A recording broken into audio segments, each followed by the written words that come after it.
Pues buenas tardes a todos, queridos oyentes. Bienvenidos a este programa, La Pica en Flandes, la voz del mundo cívico-militar, donde abordamos temas de interés que tienen que ver con la milicia, con la hispanidad, con las Fuerzas Armadas y con todo lo que significa España. Emitimos en Informa Radio, como saben, y también en distintos canales en iVoox y en el canal de Sierra Norte Digital, el mío de Guillermo Rocafort en YouTube, por si quieren ver, si quieren ver los vídeos de las grabaciones, ¿no? Pero vamos, directamente estamos en Informa Radio, que es, digamos, nuestro medio de comunicación de referencia, al cual agradecemos mucho que nos permita estar en su parrilla radiofónica, que es cada vez más amplia. Y, como digo, hoy tenemos una mesa de lujo para analizar dos temas fundamentales, como es la política exterior de Trump en este segundo mandato y también la situación en Ucrania. Pero antes de ello voy a presentar esta magnífica mesa de debate. Tenemos con nosotros a nuestro coronel don César Collis. Buenas tardes, mi coronel. Buenas tardes a todos. Buenas tardes, mi coronel. Y también con nosotros está don Fernando Platón, nuestro historiador de cabecera. Muy buenas tardes, don Fernando. Buenas tardes, igualmente. Buenas tardes. Pues nada, muchísimas gracias por acompañarnos una semana más en esta cita semanal y como siempre hacemos, les rogamos por favor que compartan los vídeos, los podcasts, las comunicaciones por WhatsApp a sus compañeros de promoción, de reemplazo, compañeros de armas, al objeto de que cada vez más se unan a esta gran familia que es la Pica en Flandes. Entramos por consiguiente en este primer tema, la política exterior de Trump, cómo se va a mover Trump en este segundo mandato, y para ello tenemos a nuestro coronel Collins que nos va, pues, a informar de hacia dónde van a virar en el contexto geopolítico cada vez más complicado este segundo mandato del presidente Trump. Adelante, don Fernando, por favor. César, Perdón, No, vale, César, sí, sí, perdón, sí. César, Ya, ya. mi coronel. Bueno, pues resulta que cuando terminó la Segunda Guerra Mundial, quedaron dos potencias vencedoras realmente, Estados Unidos y la Unión Soviética. Las naciones vencidas, Alemania, Italia y Japón, quedaron destruidas y asoladas. Las teóricamente vencedoras, como Inglaterra, Francia, Bélgica, Holanda, quedaron también arrasadas. Inglaterra porque aguantó sola el ataque de Alemania, que desde el aire le causó pues tremenda destrucción. Quedó también severamente endeudada y además no pudo recuperarse porque perdió su imperio colonial. Realmente no salió de la ruina hasta el gobierno de Margaret Thatcher en la década de 1980 al 90. Francia, Bélgica y Holanda sufrieron dos invasiones, la de los alemanes y la de los aliados. Esta última mucho más destructiva que la primera, y también perdieron sus respectivos imperios coloniales. Lo único que quedó intacto por ser inaccesible a las potencias del eje, bueno, en principio Japón atacó y hundió una flota americana en Pearl Harbor, pero ya no pudo hacer nada más. Ya el territorio estadounidense continental era inaccesible para el Japón, no lo podía alcanzar.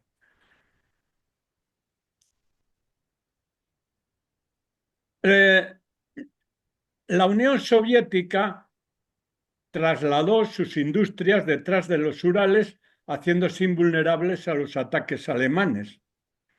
Fue una operación verdaderamente muy bien hecha. Trasladar grandes industrias a los Urales, pues fue meritorio.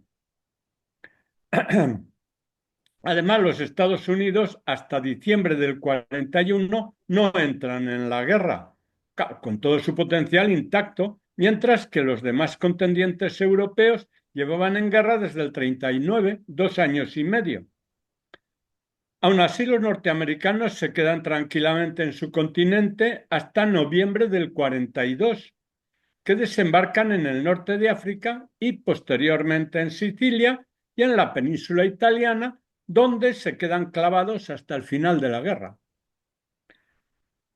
Mientras norteamericanos e ingleses están de brazos cruzados, detenidos en Italia, los rusos están combatiendo contra los alemanes y sus aliados y desangrándose. Me dirán, ¿qué aliados tenían los norteamericanos? Pues prácticamente de todas las naciones había cuerpos noruegos, había cuerpos holandeses, había italianos, había rumanos, había de todos los países que eran del entorno del Reich. Bueno, pues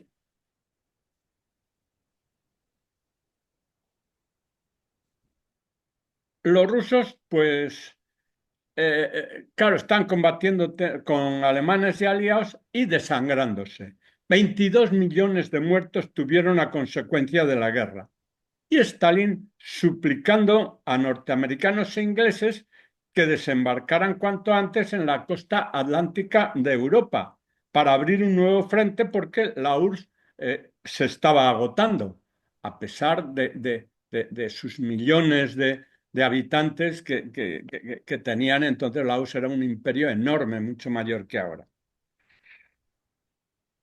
Roosevelt y Churchill aguantaron las presiones de Stalin flemáticamente y por fin, con superioridad aplastante de medios y de hombres, hicieron el desembarco de Normandía a mediados del 44, 5 años después del comienzo de la contienda, y con Alemania destrozada y combatiendo en dos frentes. Lo cual produjo que Estados Unidos, pues claro, tuviera 300.000 soldados muertos en Europa. El Pacífico fue otra historia. Bueno, pero en Europa tuvieron 300.000 soldados muertos en la Segunda Guerra Mundial y Rusia 22 millones. Claro, esto hizo que en las conversaciones de Yalta, en las que se repartieron el mundo, Estados Unidos y la Unión Soviética, pues claro, estos pusieran sobre la mesa sus 22 millones de muertos y por eso se quedó con la mitad oriental de Europa. Además, no desmovilizó sus enormes ejércitos y constituía una amenaza sobre el resto de Europa. Los Estados Unidos sí pudieron desmovilizar a sus soldados desplegados aquí en Europa, porque en agosto de 1945 lanzaron sus bombas atómicas sobre Japón que tenía ya perdida la guerra. Pero claro, era una advertencia a los rusos que, claro, que la Europa occidental se iba a quedar para ellos, aunque hubieran desmovilizado sus ejércitos. Y así quedó Europa dividida en dos zonas de influencia controladas por ambas potencias realmente que fueron las vencedoras de la Segunda Guerra Mundial. Bueno, pero cuando por los 40 y tantos o 50 se enfrentan Estados Unidos y la Unión Soviética y se produce la llamada Guerra Fría, los norteamericanos constituyen la OTAN, una alianza militar liderada por ellos en la que incluyen a todos los países europeos de su zona de influencia. Y de paso controlan las fuerzas armadas de las naciones vecinas y las de las naciones teóricamente vencedoras, pero arrasadas y arruinadas por el gran esfuerzo de la contienda. Claro, esto en cierto modo resultó beneficioso para la Europa occidental porque le alivió los gastos de defensa que suelen ser cuantiosos y estas naciones accedieron a una situación económica excelente. Y más o menos así siguió la situación hasta el advenimiento de Donald Trump a la presidencia de los Estados Unidos. Claro, la teoría de Trump es que los países europeos se aprovechan de los Estados Unidos que les paga su defensa y por eso tienen una situación económica boyante a costa de los norteamericanos y que por tanto los europeos deben aumentar el gasto de defensa para descargar a Norteamérica que no soporte el gasto nuestro. Claro, este razonamiento tiene un fallo, que la OTAN fue impuesta por la potencia realmente vencedora de la Segunda Guerra Mundial, que sometió a la parte de Europa que les correspondió, bueno, la sometió a una especie de protectorado militar, que durante la Guerra Fría realmente fue necesario para la defensa preventiva de la llamada ya a partir de entonces Europa Occidental, sí, indudablemente. Pero claro, disuelta la Unión Soviética y liberada la Europa Oriental de las tiranías comunistas que la oprimían, pues la OTAN quedó sin ninguna función, pues no había enemigo ya. Después de la caída del muro de Berlín, lo normal es que la OTAN se hubiera disuelto y los países europeos hubieran constituido una alianza militar sin liderazgo de los Estados Unidos. Porque, claro, aunque no teníamos un enemigo directo y así que estaba encima, pues había enemigos potenciales a los que infundir respeto. El primero, Rusia, que había sido troceada después de perder la Guerra Fría. Sus fronteras, fíjense ustedes, se habían retirado hacia el este, volviendo a las que tenía el siglo XVII. El siglo XVII, o sea, un retroceso tremendo. Y perdió todos sus dominios de Asia Central, bueno, con la forma de repúblicas, distintas repúblicas socialistas soviéticas. Bueno, algunos de estos países de Asia Central muy ricos en petróleo. Aún así, Rusia tiene un cuarto de la superficie terrestre y gran cantidad de materias primas. La Rusia de Putin pretende volver a integrar territorios y países que pertenecieron al imperio ruso, bien fuera zarista o soviético, que prácticamente eran el mismo imperio. Claro, irlos incorporando a la Rusia actual, lo cual aconseja que los demás países europeos tengan suficiente fuerza para detener a Rusia en sus aspiraciones neoimperiales, o al menos que se lo piense. Otro enemigo potencial es el mundo islámico, en el que se ha producido un reflorecimiento de su faceta más agresiva. Eh, Es de vital importancia para Europa el control del Oriente Próximo, especialmente de Palestina y de la zona del Canal de Suez, por donde pasa el 40% del comercio mundial y además que es de especial interés para los países europeos, porque si no, imagínense usted lo que encarecería el transporte, pues volver a tener que dar la vuelta, todos los productos que llegan de Asia y de tal, pues por el Cabo de Buena Esperanza, por el sur de África. Bueno, la brecha entre el mundo europeo y el mundo islámico, tanto del norte de África como de Asia, pues es tremenda. Son conjuntos de países de una cultura muy distinta y en gran parte contrapuesta. Europa debe imponer respeto a ese conjunto de países que son potenciales enemigos, especialmente España frente a Marruecos, aunque teóricamente Marruecos es de los menos agresivos contra, contra Europa, porque bueno, en gran parte su economía es lo que vende a Europa. El extremo oriente asiático ya nos queda muy lejos y es muy difícil que tengamos conflictos directos con aquellos países, porque, claro, en tiempos antes de la Segunda Guerra Mundial, Europa tenía muchísimas colonias y zonas de influencia en el extremo oriente. Actualmente no tenemos ninguna. Es decir, que aquello está muy alejado, muy alejado. Sí es muy importante para los norteamericanos que han tratado de hacer un pacto defensivo con Australia, Nueva Zelanda, Japón, en fin. No, no sé cómo les saldrá. Desde luego tienen una cabeza de puente, vamos a llamar, que es Formosa, la China nacionalista, a la cual están defendiendo todos los presidentes norteamericanos, sean de la tendencia que sea, pues a toda costa.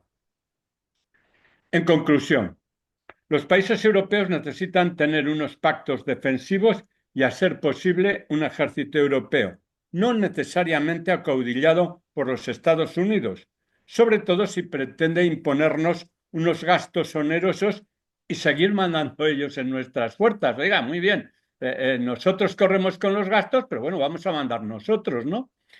Un poco este es el planteamiento.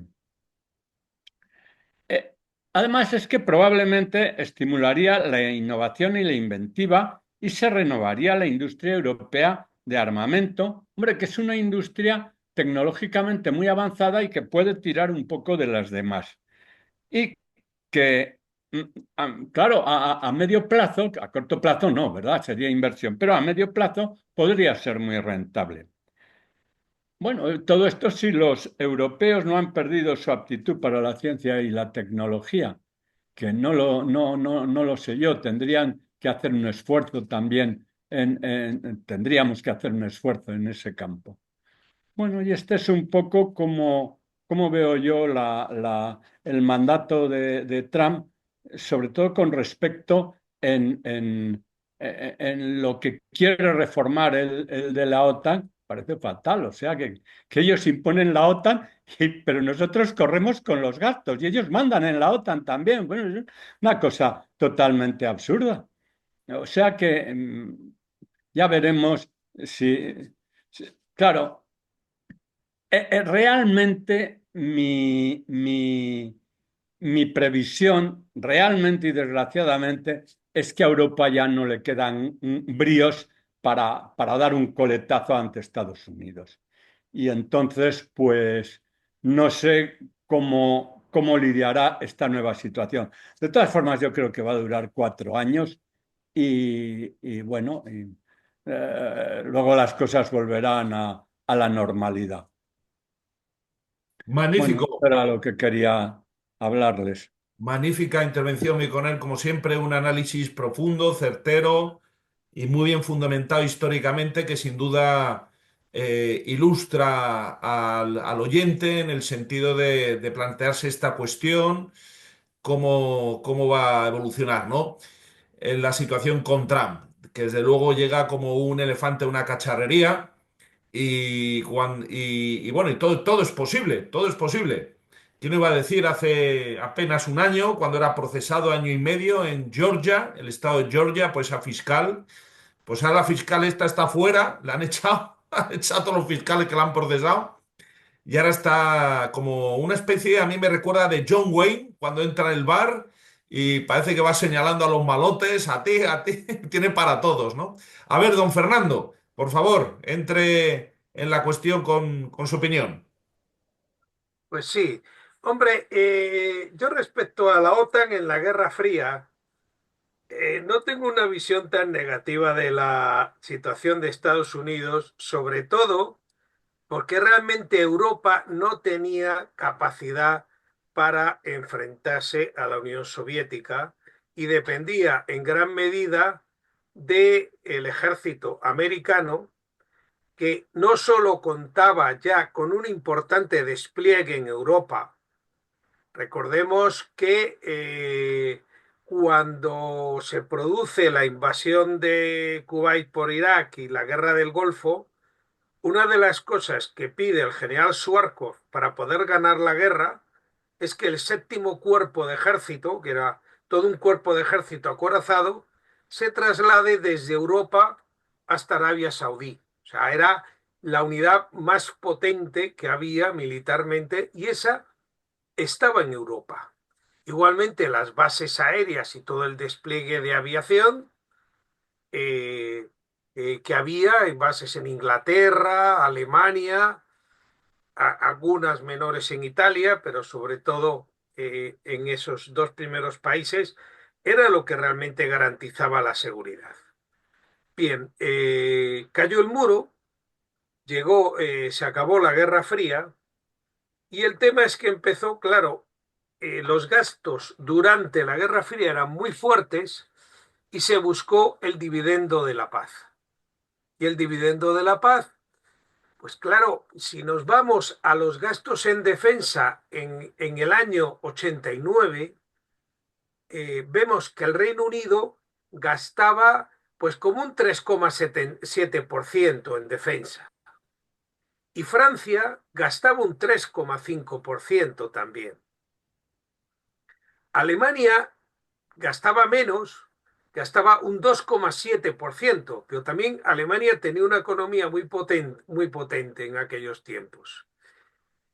Italia gastaba un 2,4%, que venía a ser similar a lo que gastaba España, un 2,5%. O sea, realmente teníamos unos gastos de defensa que superaban ampliamente esa famosa cota que se habla del 2%.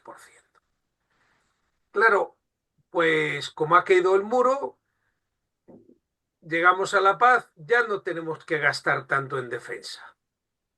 Alemania, que tenía el tema de la unificación alemana, ya en el 1992 bajó a la cota del 2% y después se fue situando siempre por debajo.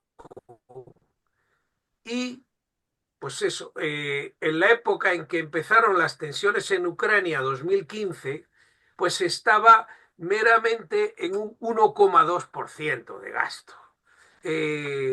España también se situó en el mismo nivel, también bajó muy pronto de la cota del 2%, y Italia también hizo lo mismo y estaría pues con un 1,4%. Francia, en cambio, sobre todo por sus intereses en África, en sus pieles, mantuvo una tasa de gasto más alta y se situaba por encima del 2, entre el 2 y el 2,5.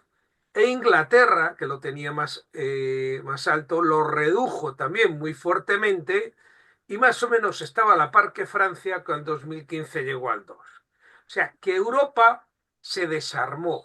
Es decir, solo hay que ver la evolución del despliegue de carros de combate que tenía Inglaterra y Alemania en los años 90, a lo que tenían ahora, y vemos que es que ahora apenas sí tenían para enviar a Ucrania, mientras que tenían de 3 a 4 veces más en los años 90 y además almacenes llenos.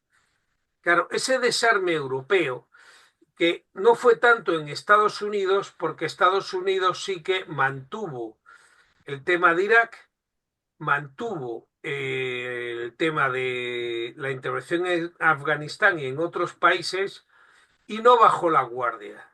Sobre todo cuando ya en el mandato de Obama empezó a preocuparse por el crecimiento de China. Entonces, ¿qué sucede con Estados Unidos?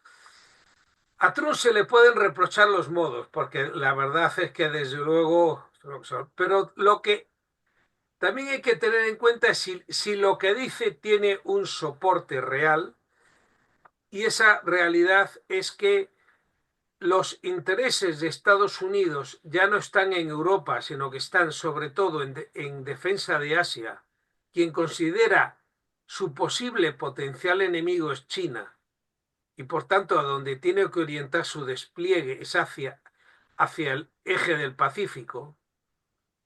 Europa se ha ido desarmando y Europa es quien consideran que tiene que ocuparse de los asuntos europeos, cosa que ha sido incapaz. Recordemos la guerra de Yugoslavia y estábamos todavía a comienzos de los 90. Y en la guerra de Yugoslavia Europa hizo realmente el ridículo.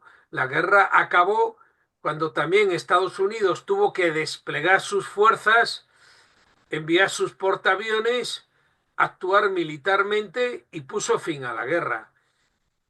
En Estados Unidos han vuelto un poco respecto a eso el tema eleccionista y lo que hace falta es que Europa pues deje de ocuparse de tantas regular leyes, de tanto estar pendiente de salvar el mundo del cambio climático y se ocupe de salvarse ella misma y de tener una adecuada política de defensa que no tiene.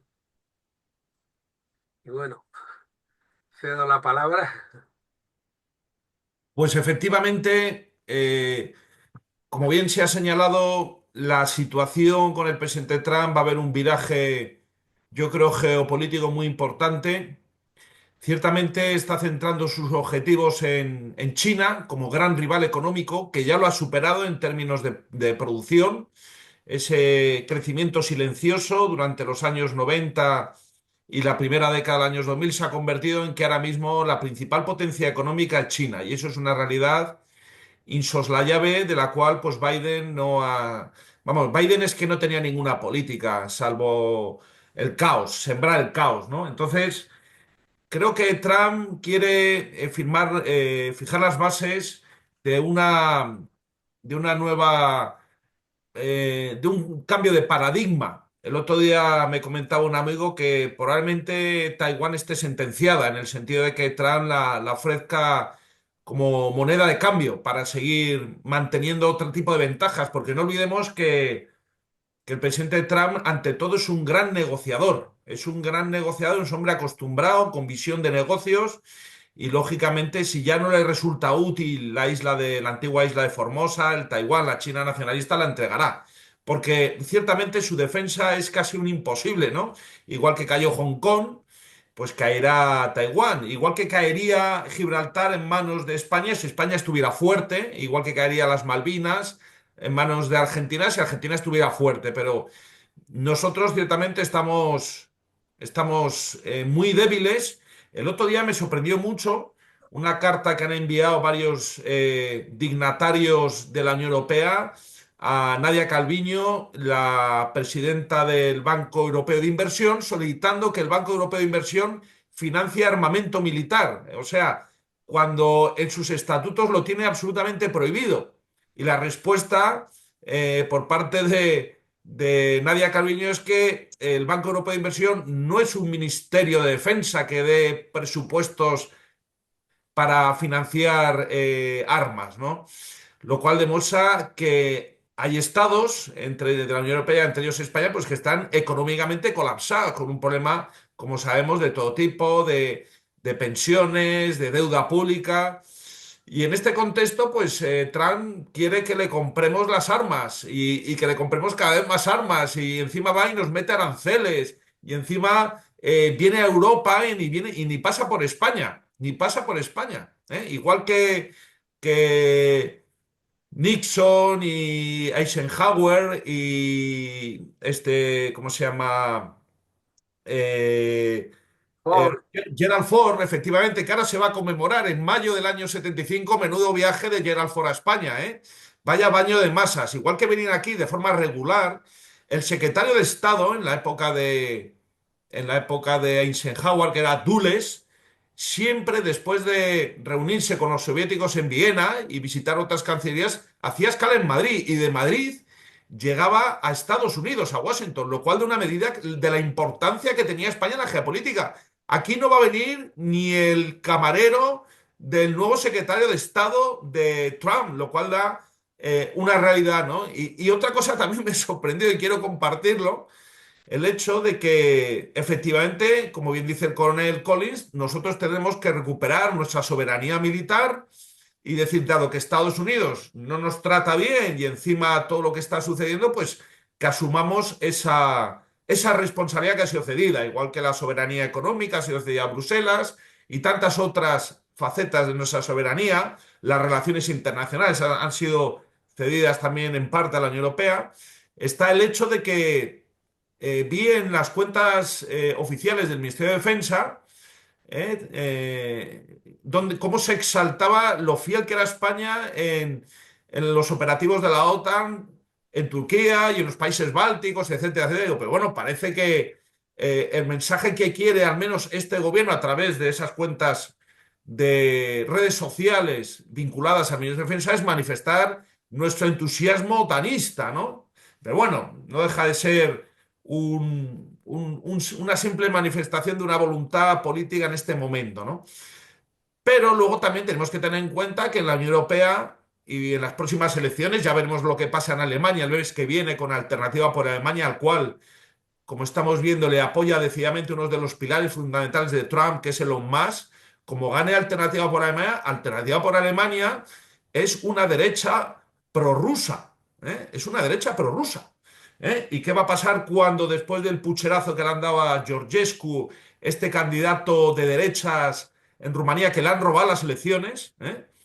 Y ahora mismo hay un gobierno ilegítimo. ¿Qué va a pasar cuando Georgescu se presente en mayo, si le dejan, que esa es otra, y arrase las elecciones? Porque es otro miembro de la derecha prorrusa en Europa. Es decir, parece que todo está virando, o parece que confluye en un cambio de paradigma también en la propia Unión Europea y en esa realidad, ¿no? Esa realidad que al final nos ha llevado a lo que es desmovilizar nuestros ejércitos, dejarlos bajo mínimos, totalmente politizados y sin recursos económicos, con un gasto ridículo. Hay que recordar que, por ejemplo, se ha visto el Reino Unido ahora mismo, yo creo que prácticamente su fuerza militar es casi hasta testimonial, ¿no? Es decir, no tendría capacidades de despliegue en otras partes como tuvo, por ejemplo, del mundo, como fue, por ejemplo, en la guerra de Irak. Y Alemania pues está muy mal, porque se ha abusado también por parte de la Unión Europea de esa dependencia estadounidense al objeto de, bueno, pues que ellos nos defiendan. Pero claro, la defensa tiene un altísimo coste y luego cada país todavía tiene sus propios intereses geopolíticos, ¿no? Sin lugar a dudas es un tema muy apasionante el melón que hemos abierto con esta magnífica exposición del Cornel Collis y lo veremos en breve, como también vamos a ver qué va a pasar en Ucrania, porque en Ucrania también se va a ir, yo creo que hacia una paz, a un cambio de la situación que se ha vivido hasta el momento presente, pero habrá una negociación muy dura porque Estados Unidos quiere sacar partido, yo creo que quiere sacar tajada y sacar intereses económicos también de Ucrania y bueno, y en definitiva ser un actor geopolítico fundamental en esa parte tan importante del mundo, ¿no? Pero bueno, queridos oyentes, al final, como siempre decimos, las conclusiones son suyas, nosotros simplemente exponemos unos temas de interés de una forma lo más profesional, vamos a decir, y honesta de un punto de vista intelectual y seguiremos así, informando de cómo va esa política exterior de Trump. Y ahora en el programa de hoy lo que nos ocupa es dar dar el salto a esa segunda parte para hablar precisamente de Ucrania, porque una cosa va concatenada a otra, desde luego que sí. Entonces, que sigan con nosotros, queridos oyentes, porque nuestro historiador de cabecera, don Fernando Plantón, nos va a dar importantes claves a este respecto. Sigan con nosotros, por favor.